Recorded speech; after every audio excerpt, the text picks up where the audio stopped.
हो? कैसे हो आप सभी? आशा करती हूँ आप सभी स्वस्थ होंगे। चलिए आज की कार्यपत्रिका शुरू करते हैं। तो ये है हमारा कार्यपत्रक संख्या 26 जो SCERT द्वारा दी गई है और कक्षा 6 से 8 के लिए है। तो कक्षा 6, 7 और 8 तीनों कक्षाओं के लिए है। आज दिनांक है 17 फरवरी 2022। यहाँ आपको अपना नाम और यहाँ पर अपने शिक्षक या शिक्षिका का नाम लिखना है। तो ये गतिविधि पत्रक हिंदी विषय का है। नीचे दी गई कहानी को ध्यान से पढ़िए और नीचे दी गई गतिविधियों को पूरा कीजिए। किसी घने जंगल में गिद्धों का एक झुंड रहा करता था। उनका पूरा झुंड एक साथ उड़ान भरता और साथ में ही शिकार करता था। एक बार वो सभी उड़ते उड़ते किसी टापू पर पहुंच गए। वहां बहुत सी मछली और मेंढक रहते थे। उन्हें वह टापू बहुत अच्छा लगा। उनके खाने पीने और रहने की सारी सुविधाएं उस टापू पर मौजूद थी। सभी गिद्ध उसी टापू पर रहने लगे। अब उन्हें शिकार के लिए कहीं जाना भी नहीं पड़ता था। सभी बिना किसी मेहनत के भरपेट भोजन करते और उस टापू पर आलस में जीवन जीने लगे। उसी झुंड में एक बूढ़ा गिद्ध भी रहता था। अपने साथियों की आलस भरी दशा देखकर उसे चिंता होने लगी। वह गिद्धों को कई बार चेतावनी भी देता कि मित्रों, हमें फिर से शिकार के लिए उड़ान भरनी चाहिए ताकि हम अपनी शिकार करने की कला को मजबूत बनाए रख सके। अगर ऐसे ही आलस करेंगे तो एक दिन हम शिकार करना तक भूल जाएंगे। इसलिए हमें जल्द ही अपने पुराने जंगल में वापस जाना चाहिए। उस बूढ़े गिद्ध की सलाह सुनकर सभी गिद्ध हंसने लगे और यह कहकर मजाक उड़ाने लगे कि ये हमें आरामदायक जीवन छोड़कर जाने की सलाह दे रहे हैं। इस प्रकार से शेष गिद्धों के झुंड ने उस टापू से जाने से मना कर दिया। इसके बाद वह बूढ़ा गिद्ध अकेले ही वापस जंगल में लौट गया। कुछ दिनों के बाद उस बूढ़े गिद्ध ने सोचा कि बहुत समय हो गया है, तो चलो उस टापू पर जाता हूं और वहां पर अपने साथियों से मिलकर आता हूं। वह बूढ़ा गिद्ध जैसे ही उस टापू पर पहुंचा, वहां की दशा देखकर वह हैरान रह गया। वहां का दृश्य बहुत भयावह था। उस टापू पर मौजूद सभी गिद्ध मर गए थे। वहां पर सिर्फ उनकी लाशें ही पड़ी थी। तभी उसे कोने में एक घायल गिद्ध दिखाई दिया। वह उसके पास गया और वहां की दशा के बारे में पूछा। उसने बताया कि पहले तो हम बिना मेहनत के भरपेट भोजन करते रहे, किंतु समय बीतने के साथ ही इस टापू पर मछलियां और मेंढक कम होने लगे। धीरे धीरे वहां भोजन समाप्त हो गया। चूंकि हमें बहुत समय से ऊंचा उड़ने का अभ्यास नहीं रहा, तो हम शिकार करना भी भूल गए। इस प्रकार भूख से हम एक एक कर मरने लगे। उस घायल गिद्ध की बात सुनकर बूढ़े गिद्ध को बहुत दुख हुआ। निराश बूढ़ा गिद्ध वापस अपने जंगल में चला गया। तो देखा आपने किस तरह आलस से क्या हुआ, सभी गिद्ध को अपने जीवन से हाथ धोना पड़ा, सभी गिद्ध मर गए।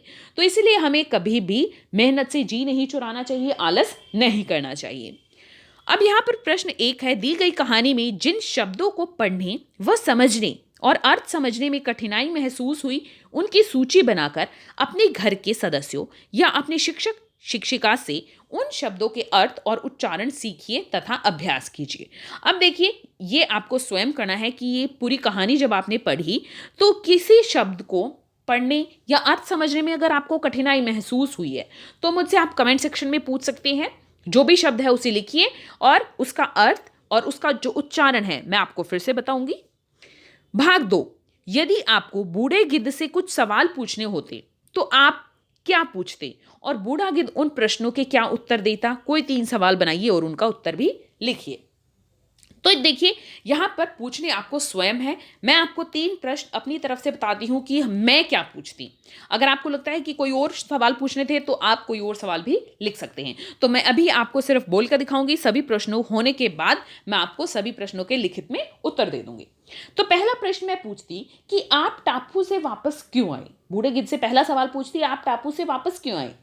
तो जो बूढ़ा गिद्ध है वो उत्तर देता, क्योंकि मुझे पता था कि यदि मैं वहां रहता तो मैं शिकार करना भूल जाता।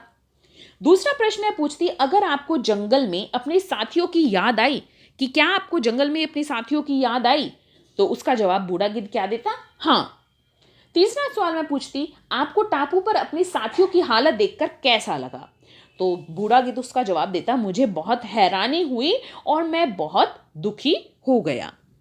अगला प्रश्न है तीसरा, बूढ़े गिद्ध की किन्हीं 3 विशेषताओं के बारे में लिखिए। तो बूढ़ा गिद्ध क्या है? समझदार था, दूरदर्शी था कि उनको पहले ही पता था कि यहाँ पर भोजन के लालच में, आलस में क्या करना जाए, वो शिकार करना और उड़ना भूल जाएंगे। और मेहनती भी था कि वो तो बूढ़ा था और बाकी गिद्ध वहीं पर रह गए भोजन के लालच में, लेकिन वो बूढ़ा होने पर भी मेहनत करने से नहीं चूक रहे थे, आलस नहीं करना चाहते थे। अगला प्रश्न है, इस कहानी से आपने क्या सीखा? अपने शब्दों में उत्तर दीजिए। तो इस कहानी से हमें शिक्षा मिली कि हमें आलस में अपने जीवन को बर्बाद नहीं करना चाहिए और हमें मेहनत करनी चाहिए। अब देखिए इनका लिखित में उत्तर। तो देखिए किस तरह से आप ये प्रश्न लिखेंगे।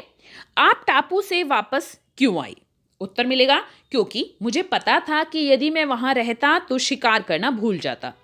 दूसरा प्रश्न है, आपको जंगल में अपने साथियों की याद आई? तो उत्तर मिलेगा हाँ। तीसरा प्रश्न है, आपको टापू पर अपने साथियों की हालत देखकर कैसा लगा? तो इसका उत्तर मिलेगा, मुझे बहुत हैरानी हुई और मैं बहुत दुखी हो गया। अब यहाँ पर जो हमारा प्रश्न था वो था कि बूढ़े गिद्ध की विशेषताएं। तो बूढ़ा गिद्ध समझदार, दूरदर्शी और मेहनती था। और हमें इस कहानी से क्या शिक्षा मिली है? वो है हमें आलस्य में, इन दोनों में यहाँ पर बिंदु लगा लेना इस तरह से, अपने जीवन को बर्बाद नहीं करना चाहिए।